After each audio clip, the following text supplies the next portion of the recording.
তোমরা বাঁচো, তোমরা নিজেরা বাঁচো, ও আহলিকুম তোমাদের পরিবার পরিজনকে বাঁচাও।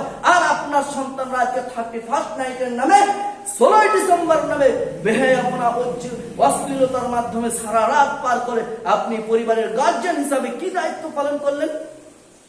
শুনুন, মুহাম্মদ সাল্লাল্লাহু আলাইহি ওয়াসাল্লাম ঘোষণা করছেন সহিহ বুখারী অধ্যায় নম্বর 2 কিতাবুল ঈমানের মধ্যে হাদিস নম্বর 14, আল্লাহ পাক রব্বুল আলামিন বলেন, রাসূল সাল্লাল্লাহু আলাইহি ওয়াসাল্লাম বলেন, আন আবি হুরায়রা রাদিয়াল্লাহু তাআলা আনহু, সবচেয়ে জালিলুল কদর সাহাবী, সবচেয়ে বেশি হাদিস বর্ণনাকারী সাহাবী, তিনি বলেন, আন্না রাসূলুল্লাহ সাল্লাল্লাহু আলাইহি ওয়াসাল্লাম, রাসূল সাল্লাল্লাহু আলাইহি ওয়াসাল্লাম বলেছেন, ফাওয়াল্লাযী নাফসি বিয়াদিহি, আমি সেই সত্তার কসম করে বলছি, আমি সেই সত্তার কসম করে বলছি, আল্লাহ রাসূল সাল্লাল্লাহু আলাইহি ওয়াসাল্লাম কসম করে বলছেন, লা ইউমিনু, তোমরা কোশ্চিন কালো মুমিন হতে পারবে না, হাত্তা ততক্ষণ পর্যন্ত, যতক্ষণ পর্যন্ত না মিন ওয়ালিহি ওয়া ওয়ালাদিহি, তোমার পিতা তোমার ছেলে মেয়ের থেকেও আমাকে বেশি মহাব্বত করবে, আমাকে বেশি ভালোবাসবে, আমাকে বেশি প্রাধান্য দিবে। তোমার সন্তানটা কাঁদছে অবৈধ বাইনার জন্য, টাকা পয়সার জন্য, যে টাকাটা হয়তো সৎ পথে ব্যয় করবে না, তুমি তার কান্নাটা দেখে, তার অভিমানটা দেখে আমি মুহাম্মদ সাল্লাল্লাহু আলাইহি ওয়াসাল্লামকে তুমি খাটো করে দিলে। তোমার রবকে আল্লাহ পাক রব্বুল আলামিন মুহাম্মদ সাল্লাল্লাহু আলাইহি ওয়াসাল্লামকে বলেছিলেন যে ওয়ালান তারদা, আপনি কোশ্চিন কালো তাদেরকে রাজি খুশি করতে পারবেন না যতক্ষণ পর্যন্ত না আপনি তাদের ধর্মকে মেনে নেবেন। আপনি মুহাম্মদ সাল্লাল্লাহু আলাইহি ওয়াসাল্লামকে খাটো করে আপনার সন্তানটাকে রাজি খুশি করে দিলেন। আল্লাহ পাক রব্বুল আলামিন সূরা আল ইমরান অধ্যায় নম্বর 3 আয়াত নম্বর 31, আল্লাহ পাক রব্বুল আলামিন বলেন, কুল, হে মুহাম্মদ সাল্লাল্লাহু আলাইহি ওয়াসাল্লাম, আপনি বলে দিন, ইন কুনতুম তুহিব্বুনাল্লাহ, যদি তোমরা আল্লাহ রাব্বুল আলামিনকে ভালোবাসতে চাও, ফাত্তাবিউনি, আমি মুহাম্মদ সাল্লাল্লাহু আলাইহি ওয়াসাল্লামের ইত্তিবা অনুকরণ করো। মুহাম্মদ সাল্লাল্লাহু আলাইহি ওয়াসাল্লামকে মেনে নাও, মুহাম্মদ সাল্লাল্লাহু আলাইহি ওয়াসাল্লামকে মনে প্রাণে সব জায়গায় তোমাকে সম্মানের পাত্রে 1 নম্বর লিস্টে থাকতে হবে। যদি তোমরা করতে পারো, শুনো ইউহিব্বুকুমুল্লাহ, আমি তোমাদের রব আল্লাহর ভালোবাসার সান্নিধ্য তোমরা পাবে।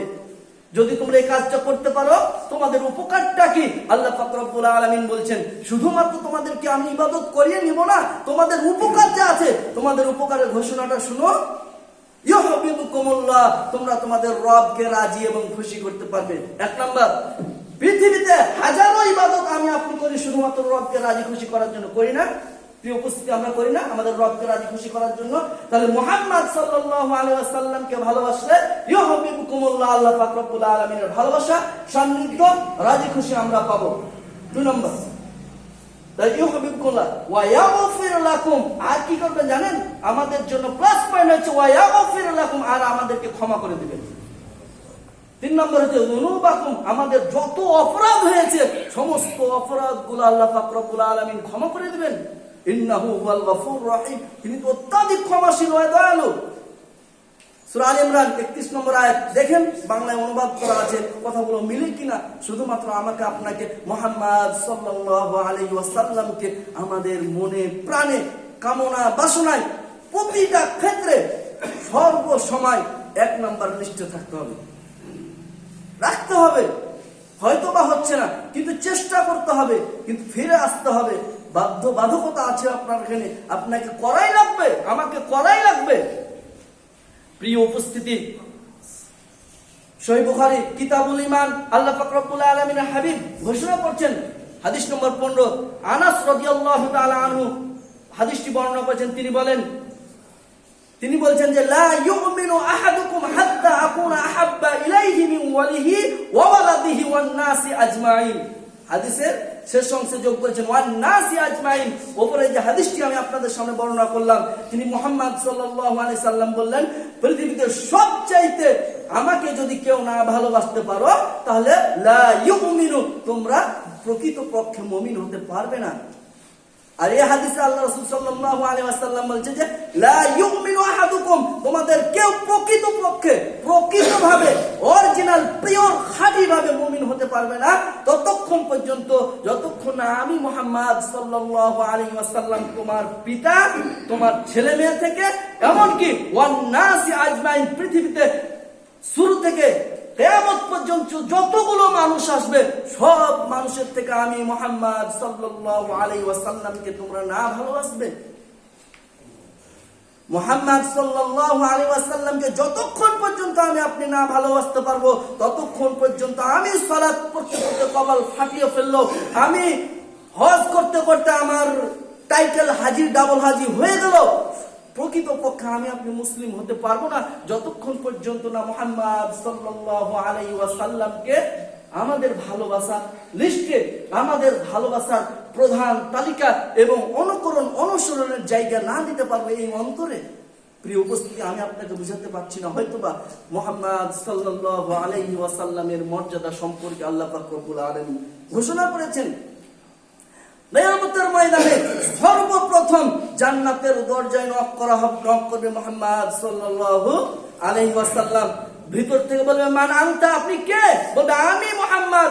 তখন ফেরেশতারা বলবে আমাকে এই পৃথিবীতে শুরু থেকে এখন পর্যন্ত এই দায়িত্ব দেওয়া হয়েছে যে যখন মুহাম্মদ সাল্লাল্লাহু আলাইহি সাল্লাম দরজায় নক করবে তুমি দরজাটা খুলে দাও। শুধুমাত্র এই দায়িত্ব দেওয়া হয়েছে, শুধু জান্নাতের দরজা নয়, তার জন্য আল্লাহ পাক রব্বুল আলামিন মাকামে মাহমুদ সর্বশ্রেষ্ঠ স্থান নির্ধারণ করেছেন। এত মর্যাদা হওয়ার পরও আল্লাহ পাক রব্বুল আলামিন মুহাম্মদ সাল্লাল্লাহু আলাইহি ওয়াসাল্লামকে বলেছে মালাকা মিনাল্লাহি মিন ওয়ালিয়্যি ওয়ালা নাসির। মুহাম্মদ সাল্লাল্লাহু আলাইহি ওয়াসাল্লাম শুনো, যদি তুমি তোমার কাছে ইলম আসার পরও, ওহী আসার পরও যদি তুমি তাদের অনুকরণ করো তাহলে মালাকা মিনাল্লাহ, তোমার রবের পক্ষ থেকে তোমার জন্য কোনো প্রকার সাহায্যকারী, কোনো প্রকার অভিভাবক তুমি পাবে না। চিন্তা করতে পেরেছেন? মুহাম্মদ সাল্লাল্লাহু আলাইহি ওয়াসাল্লামকে আল্লাহ পাক রব্বুল আলামিন বলে, আর আমি আপনি সেখানে কি মূল্যায়ন হবে? কিয়ামতের ময়দানে আমার আমল আমাকে নাজাত দিতে পারবে? রাসূল সাল্লাল্লাহু আলাইহি ওয়াসাল্লামকে আল্লাহ রাসূল সাল্লাল্লাহু আলাইহি ওয়াসাল্লামের একজন সাহাবী এসে জিজ্ঞেস করছেন যে মাতা সাআত, ইয়া রাসূলুল্লাহ, কিয়ামত কখন হবে? আল্লাহ রাসূল সাল্লাল্লাহু আলাইহি ওয়াসাল্লামকে জিজ্ঞেস করছেন। সহিহ বুখারী অধ্যায় নম্বর 46, হাদিস নম্বর হচ্ছে 6608, কিতাবুল বিররি ওয়াস সালাহ ওয়াল আদাব, এই অধ্যায়ের মধ্যে হাদিসটি আছে। একজন সাহাবী আল্লাহ রাসূল সাল্লাল্লাহু আলাইহি ওয়াসাল্লামকে জিজ্ঞেস করেন মাতা সাআত, ইয়া রাসূলুল্লাহ, কিয়ামত কখন হবে? রাসূল সাল্লাল্লাহু আলাইহি ওয়াসাল্লাম তাকে বলছেন যে মা আ'দাত লাহা, তুমি কিয়ামতের জন্য, কিয়ামত যে আসবে তোমার যে আকাঙ্ক্ষা, তো তুমি কি তৈরি করেছো, সম্বল কি রেডি করেছো? তখন ওই ব্যক্তিটি বলছেন যে ফাকান্না রাজুলা ইসতাকানা সুম্মা ক্বালা ইয়া রাসূলুল্লাহ সাল্লাল্লাহু আলাইহি ওয়াসাল্লাম মা আ'দাতু লাহা কাবীরা সালাতিন ওয়ালা সিয়ামিন ওয়ালা সাদাকাতিন। আমি কিয়ামতের জন্য বেশি সালাত আদায়ও করিনি, বেশি সিয়ামও রাখিনি, বেশি সাদাকাও করিনি। আমি একটি কাজ করেছি, সেটা কি হচ্ছে ওয়ালাকিন্নী উহিব্বুল্লাহ ওয়া রাসূলাহু, আমি মুহাম্মদ সাল্লাল্লাহু আলাইহি, আল্লাহ এবং তার রাসূল সাল্লাল্লাহু আলাইহি ওয়াসাল্লামকে মহব্বত করি, ভালোবাসি, মনে প্রাণে মেনে নিয়েছি। আল্লাহ রাসূল সাল্লাল্লাহু আলাইহি ওয়াসাল্লাম বলেন ফা আনতা মা'a মান আহবাবতা, তুমি যদি তাই করে থাকো, ফা আনতা, তুমি যদি মা'a মান আহবাবতা, তুমি যদি তাকে সত্যি তাদেরকে ভালোবেসে থাকো, আল্লাহ তার রবকে ভালোবাসো আর মুহাম্মদ সাল্লাল্লাহু আলাইহি সাল্লামকে যদি ভালোবাসো, তাহলে তুমি তাদের সাথে হাসর নাসর হবে। অর্থাৎ মুহাম্মদ সাল্লাল্লাহু আলাইহি ওয়াসাল্লামের সাথে কারো যদি হাসর নাসর হয় তাহলে তার আমল তাকে পরকালে নাজাত দিবে। কোথায় হাদিস বলে? প্রিয় উপস্থিতি, আরেকটা হাদিস শুনুন। রাসূল সাল্লাল্লাহু আলাইহি ওয়াসাল্লামের জালিলুল কদর সাহাবী আব্দুল্লাহ রাদিয়াল্লাহু তাআলা আনহু হাদিসটি বর্ণনা করেছেন। তিনি বলেন জাআ রাজুলুন ইলা রাসূলুল্লাহ সাল্লাল্লাহু আলাইহি ওয়াসাল্লাম, এক ব্যক্তি আল্লাহ রাসূল সাল্লাল্লাহু আলাইহি ওয়াসাল্লামের কাছে এলেন, এসে জিজ্ঞেস করছেন কাইফা তারা ফি রাজুলিন আহাব্বা কওমান, হে আল্লাহ রাসূল সাল্লাল্লাহু আলাইহি ওয়াসাল্লাম, কাইফা তারা, আপনি তার ব্যাপারে কি বলেন? কাইফা তারা ফি রাজুলিন আহাব্বা কওমান, আপনি ওই ব্যক্তির সম্পর্কে কি বলেন যে ব্যক্তি অন্য কোন কওমকে ভালোবেসেছে, ওয়ালাম্মা ইয়ালহাক বিহিম, অথচ তার সাথে তার সাক্ষাৎ হয়নি। আপনি ওই ব্যক্তির সম্পর্কে কি বলেন যে কোন কওমকে, কোন জাতিকে এসেছে ওয়ালাম্মা ইয়ালহাক বিহিম, এবং তার সাথে তার সাক্ষাৎ হয়নি। হাদিসটি মনে রাখেন, আমি বিশ্লেষণ করে বলবো ইনশাআল্লাহ। ওয়ালাম্মা ইয়ালহাক বিহিম, কিন্তু তার সাথে সাক্ষাৎ হয়নি। তখন তিনি বলছেন আল মারউ মা মান আহাব্বা, তার সাথেই তার হাসর নাসর হবে। প্রিয় উপস্থিতি, আমি আপনাকে কি দিয়ে বুঝাই? আমার 10 নম্বর জার্সি না হলে হয় না, আমার 7 নম্বর জার্সি না হলে হয় না। আপনি কি জানেন তারা কারা?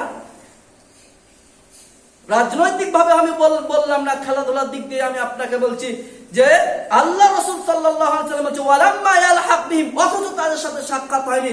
আপনার সাথে 10 নম্বর জার্সিওয়ালার সাক্ষাৎ কোনোদিনই হয়নি, সম্ভব নয় হয়তোবা, কিন্তু আপনি তাকে মনে প্রাণে ভালোবাসছেন, তার স্টাইল ফলো করছেন, সে যেইভাবে চুল কাটছে আপনিও সেইভাবে চুল কাটার জন্য টাকা দিচ্ছেন আপনার সন্তানকে।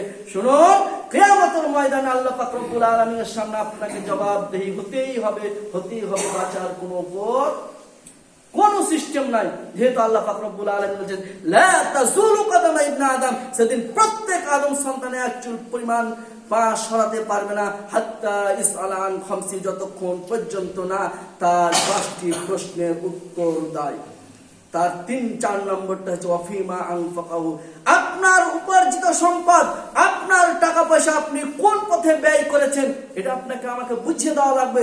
আপনার সন্তানটাকে সেই বিজাতীয় সংস্কৃতির দিকে আপনি ঢেলে দিয়েছেন কিনা, বিজাতীয় সংস্কৃতিতে প্রাধান্য পাওয়ার জন্য টাকা পয়সা খরচ করে দিয়েছেন কিনা, সেই দিন আপনার রবকে বুঝিয়ে দেওয়া লাগবে। প্রিয় উপস্থিতি, ভাষাগুলো হয়তো বা কঠিন হয়ে যাচ্ছে, কিন্তু আমি আপনার একটা কোরআন সুন্নাহর বাইরে কথা বলিনি।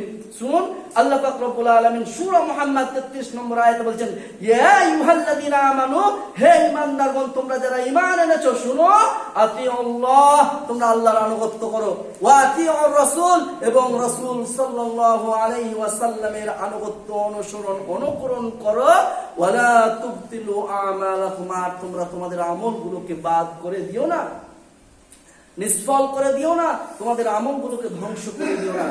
প্রিয় উপস্থিতি, আকীদা মানহাজ খুবই গুরুত্বপূর্ণ একটি বিষয়।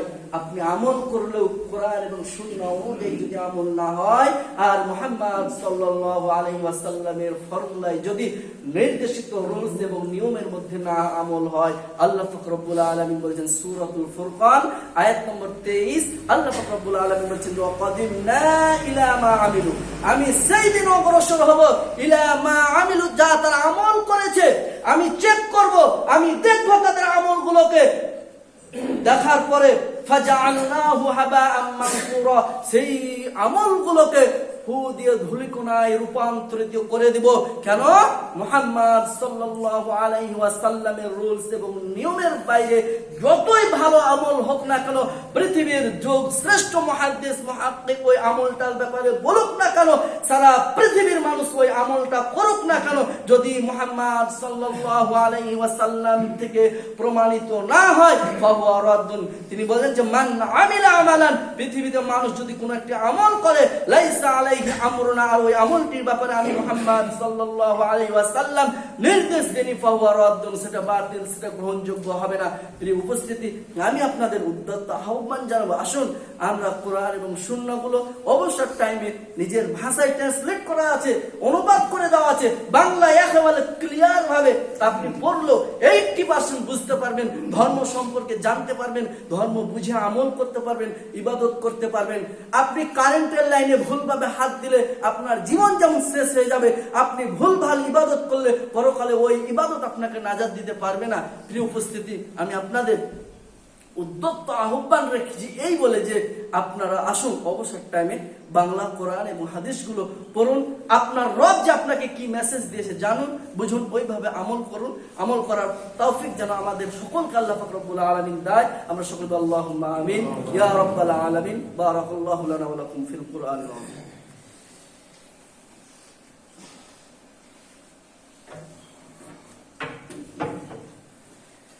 আলহামদুলিল্লাহ, نحمده ونصلي على رسوله الكريم, أما بعد